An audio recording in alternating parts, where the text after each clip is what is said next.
after that first set loss is because it's something that Coach Keegan Cook said he did all season long, was to put his players in uncomfortable situations to really expose their flaws in practice, because they've said all year the team who wins is the team who's still improving at the end of the season. Well, Kelly Hunter able to capitalize from that overpass. It was Tanner who hit it over, and boom, right back at you was Hunter. Out of Papillion La Vista South High School. And this one's coming right to us. And hits our table. All right. That we're getting in on the action, right, Missy?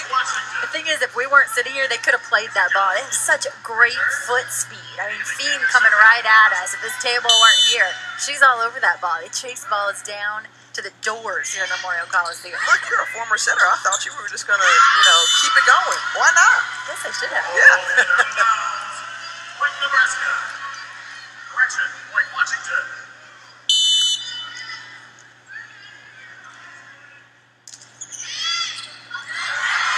Tanner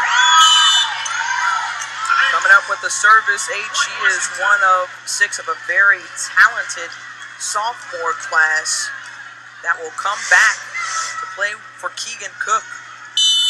You see Maloney giving chase to that number 11, and White can't get to it. Point Nebraska. Katie Rolfson, the recipient of another beautiful ball from Kelly Hunter, and the hands are there on the block, but the power of Katie Rolfson just blasts through.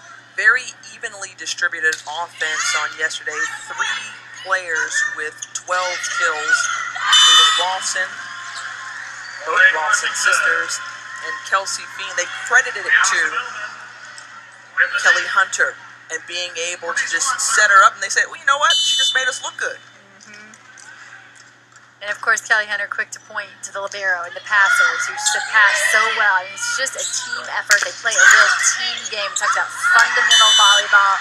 It's clean from the pass, and that's what you see in this Nebraska team. Points of emphasis learned from last year, as John Cook had the youngest team in Nebraska history, felt like they were better equipped, but not only did he make some personnel changes, he also made sure to key in on serving, blocking, and better passing. Juan Galantes has certainly helped in that category. And she knocks it over. And Sebelden lays it down. Boy, you look at these 2 middles, both from Northern California, and Sebelden from Folsom, and Melanie Wade from Palo Alto, and you think it's such a nice mix of athleticism, power, and really steady defense. Both are great blockers, top 5 in the Pac-12, all season long, and they both have different styles of attack, and yet they never miss a beat from the middle. They can use both. Melanie Wade, who you'll see number 5 in black on the top left of your screen, known for processing the scouting reports best for her team. Very analytical type player, according to Sebelden. She says, maybe I bring the power, but certainly Wade brings the smarts. And right at you to Tanner, and she couldn't handle it. Michaela Vecchi on the kill. That is right there. She's able to get one arm on it, and then again the second time sticks out the one arm that probably needed 2 there, as that one comes right into her lap.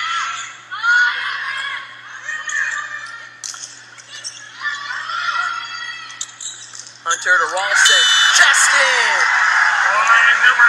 That back right corner. The first swing from Washington would have been a nice back corner swing, but credit Wong Arantes on the first dig for extending that rally, and then her team gets a swing at it later in that rally and is able to put it away deep in Washington's corner. So Wong Arantes doing a great job of taking up space in the back row. And Wade ties it up at 6 apiece. Melanie Wade was the player early in the match last night when Ohio State was on fire, who just consistently kept coming at Ohio State, kept Washington in that match, hit over 400, had a really great evening. See her wear those goggles in the front row. She got hit in the face with the ball in practice, so she wears the eyeglasses or goggles for protection. Outside the antenna. So that one traveled outside the antenna as Nebraska gets the point. A little conversation going on between Keegan Cook and one of the officials as Katie Beals is behind the service line saying, I think that could go to us. The point is to his team. Obviously, he's not upset about that, but questioning the pursuit rule and how they're going to call it. Each gym a little different depending on the space available, and that pursuit rule allows a team to go get a ball on the other side of the net, bring it back to their teammates, who then send it over on third contact between the antennas. My bad, I had that one completely wrong, but I'm glad I have a teammate and you, Missy, to help clear it up for me. This is what it's all about.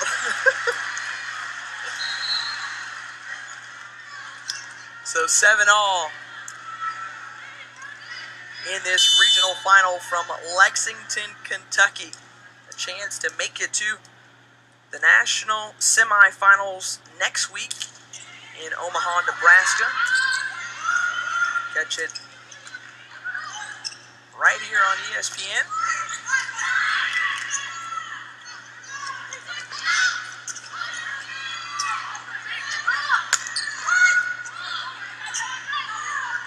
Beals to Tanner. And here's Hunter, number 3 in white, and just off the hands of Strickland. Kelly Hunter, one of the captains for this team, now with her second kill of the afternoon. And only when she's in the front row as a setter can she go up and attack the ball and take it over the net as she does there. And that time it was more out of necessity as the pass was a little tight. But once again, Washington just sticking one arm out there, not making a play on a ball that they could have played up. Point Washington. Point goes to Washington, and our cameras have been able to pick up numbers being flashed behind the backs of players. For those who may not be as familiar with the sport of volleyball, what does that mean? Those particular numbers are defensive talk actually going on the floor, letting the defenders behind them know where they're going to block. Are they going to take away angle or line? Because depending on where the block is going to set up, it determines where the people who are digging the ball need to place themselves defensively. And Coach John Cook for Nebraska talked about not only do we need to do a good job blocking, but then we have to have our defenders in the right position behind the block. Because if you don't have that communication going on between front row and back row, you're working against yourselves. So these two clubs trading points here in the second set.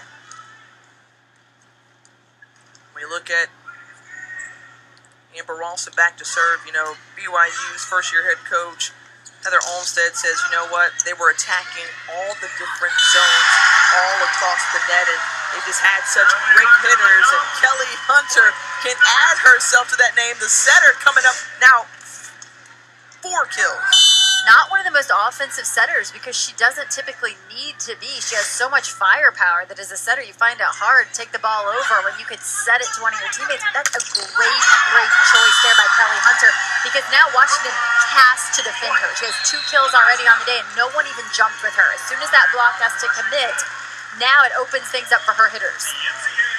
Well, Liana Sebelden needing to do all she can to keep her Washington Huskies in it. She's got 6 kills. Will that be enough as Washington down by 3?